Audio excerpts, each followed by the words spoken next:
Pada kesempatan kali ini, perkenalkan nama saya Samuel Muhammad Sandi. Saya akan menjelaskan mengenai Theory of Management.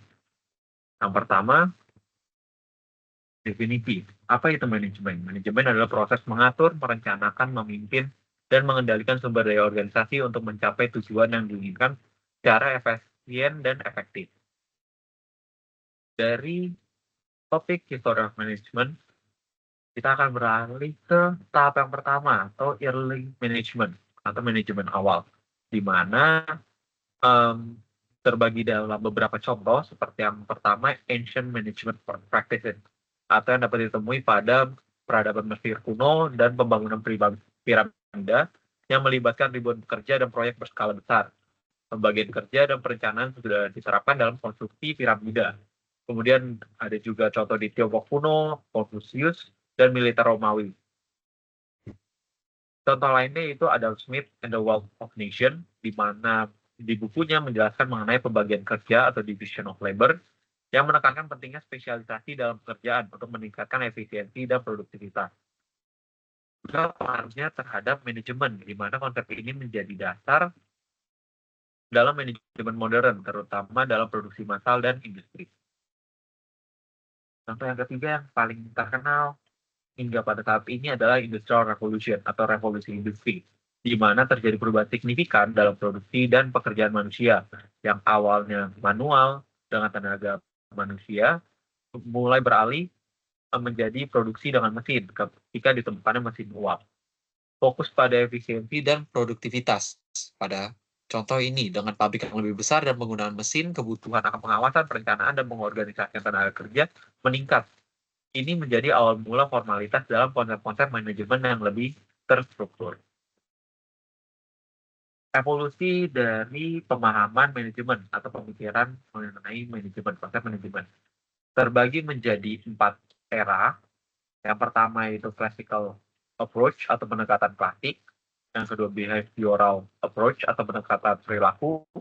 Yang ketiga quantitative approach, pendekatan kuantitatif. Dan yang terakhir yaitu contemporary atau contemporary approach. Classical approach. Topik yang menjadi fokus utama pada classical approach atau pendekatan klasik ada 3, yaitu yang pertama manajemen ilmiah atau scientific management, dengan tokoh utamanya Frederick Winslow Taylor, dengan fokus meningkatkan efisiensi kerja dengan metode ilmiah. Konsep kuncinya adalah standarisasi tugas, seleksi pekerja yang tepat, dan pembagian kerja antara manusia atau mesin dan pekerjanya dengan konsep manajemen. Pendekatan yang kedua yaitu ada manajemen administratif dengan tokoh utamanya Henry Fayol. Fokusnya membangun prinsip-prinsip umum untuk mengelola organisasi dengan konsep kunci 14 prinsip manajemen, pembagian kerja, otoritas, disiplin, kapal komando, dan lain-lain. Kemudian ada manajemen birokrasi. Tokoh utamanya adalah Max Weber dengan fokus struktur organisasi formal yang didasarkan pada aturan, hierarki, dan keahlian. Dengan konsep kunci pembagian tugas yang jelas, hierarki otoritas, dan aturan serta prosedur yang formal. Pendekatan yang kedua itu pendekatan behavioral atau pendekatan perilaku, di mana berfokus pada pemahaman perilaku manusia dalam organisasi.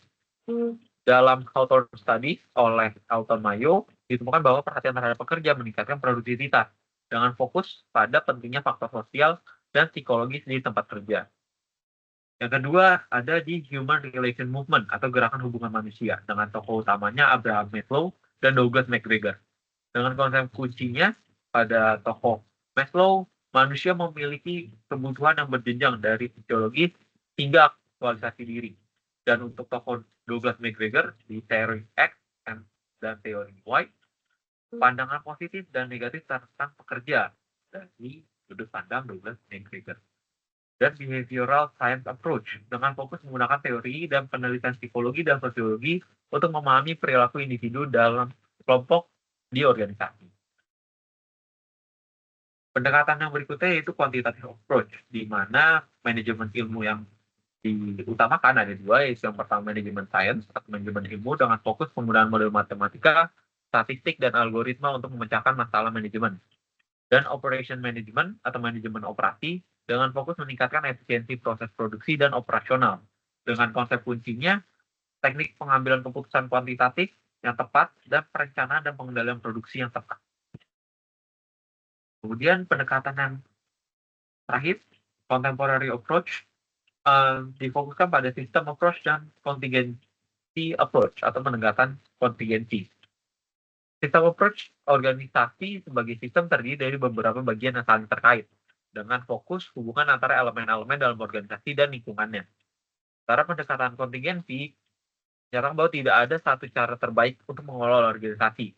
Pendekatan manajemen tergantung pada situasi dan konteks yang spesifik, dengan fokus pada fleksibilitas, adaptabilitas manajemen terhadap perubahan. Kesimpulannya, pemikiran manajemen telah berevolusi melalui beberapa fase. Pemahaman-pemahaman teori ini membantu meningkatkan efektivitas organisasi. Dengan pembelajaran dan adaptasi yang berkelanjutan, sangat penting dalam manajemen modern. Yang presentasi dari saya, kurang lebihnya mohon maaf.